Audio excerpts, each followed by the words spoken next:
This is not clickbait, and watch this video till the end to see why life needs to be imperfect. Let me begin by asking you a very simple question. Do you have a perfect life? Are you satisfied and happy with what you are and what you have? Perhaps very few may answer yes, but may not be able to describe what is the perfect life, what is the perfect person, and what is the perfect achievement. On the contrary, those who say no will give many reasons to describe about their imperfections. There is an interesting story about a so-called perfect man who calculated his life from the present to the future and accordingly made his preparation for life meticulously. He prepared for a lifespan that would certainly end at the maximum of his 90th year. Accordingly, he spent every penny he earned and lived lavishly. He also started his blissful life after his retirement, as everything seemed perfectly happy as per his plan. Eventually, he got to his 90th as planned. At the end of it, everybody expected his end would come in great style. As expectations grew for his grand death, the gentleman himself was counting and counting, and to his disbelief and to his dismay, the much anticipated event of death didn't come. He was perplexed and went into a state of shock when he saw that the stone which he threw up, expecting it to travel a certain distance and fall to the ground on time, didn't happen. Such is the truth of life. Walking along towards the horizon, you'll find the horizon has actually moved away. Every time when you think you've reached the last one, that one is never the final one. You continue walking, discovering newer and newer horizons. The theory of evolution, which we believe is the fundamental theory of life, implies that everything in the universe is still evolving, and hence it's imperfect, which is why there's always big room for improvement. Therefore, life must be ever-changing and be ever-dynamic, a journey towards improvement. This leads to another important fact of life. That is, life is limited by time, space and circumstances. And therefore, though, life is short, precious and not repeatable. Our past and present is what we have, and our future is unknown. Till this moment, what has happened is our past, and probably we didn't have control over certain factors because of a lack of awareness, actions and surroundings, whereas all our achievements till now could be assigned to certain facts, circumstances and actions that we knew and that we control. Let us ponder about our now, the present. The present is the most precious moment in our life because it is at hand now, and we can in fact define our future to a great extent by our present thought and actions, which is also described as developing a purpose and action plan within a time frame. Let us start with defining the purpose. Suppose you're completing your master's studies and distinction is your purpose. Where do you want to do it? Maybe in Harvard or Stanford.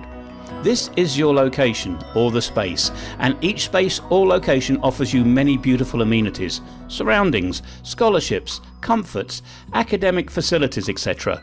This is your circumstance. You'll be living in the place of choice for 3 or 4 years, and that's your time frame. You'll be planning all your actions from day one to the last day in order to achieve your purpose within that context. That is a 3 to 4 year time frame in a location called Harvard, and in given circumstances, which also includes your family's involvement, the teachers, your fellow students with whom you'll interact regularly, as well as your physical support systems. Everybody has to have or needs to develop a purpose in life, because this limited life also offers many opportunities to live it fruitfully with meaning and purpose.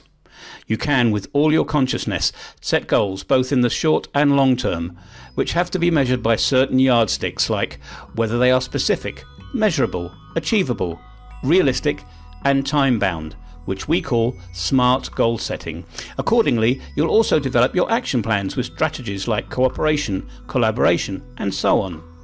Once you start acting upon your plan, you are in fact starting to live a life according to your own defined path, and you become the master of your own path, master of your own action, master of your own goal or destiny. When you live your life, you live every moment of your life, which probably includes moments of joy, sorrow, pain and pleasure, happiness, sadness, sense of loving and being loved. Your moments are filled with ups and downs, glories and disgraces, senses of victory and senses of defeat. All these are part and parcel of life, and they are the spice of your life so that you enjoy your life. It's said that there's no sense of gain if you don't have a sense of pain. All these are indicative of momentary and transient states of mind, and they always make you feel inadequate and imperfect. At the same time, they all push you to try, strive, look for, seek, and drive you into a state of challenging the present. Who should be your idol in life? Who should you emulate? Look at a child, a toddler who keeps on trying to stand up in spite of repeated falls. Who does he follow? Perhaps he follows his own instincts and his own inner urge rather than imitating anybody. When you grow up, your mental, physical, spiritual and intellectual growth is mostly in proportion to your capabilities, your inborn qualities, your circumstances and the people surrounding you. Therefore, there's no ready-made role model for any individual to emulate in totality and become a carbon copy of that role model. In essence, each of us are unique and different, in spite of many other similarities. You'll always find yourself competing with your present, fighting against your inadequacies, struggling to overcome your limitations, and becoming as capable, efficient, and strong a person as possible by competing with yourself, not with others. Because if you imitate others, you are not doing anything extra or different than what a monkey does. It's also said that those who follow others' footsteps leave no imprint of their own. The beauty of life lies in becoming more and more you, with all your imperfections and shortcomings.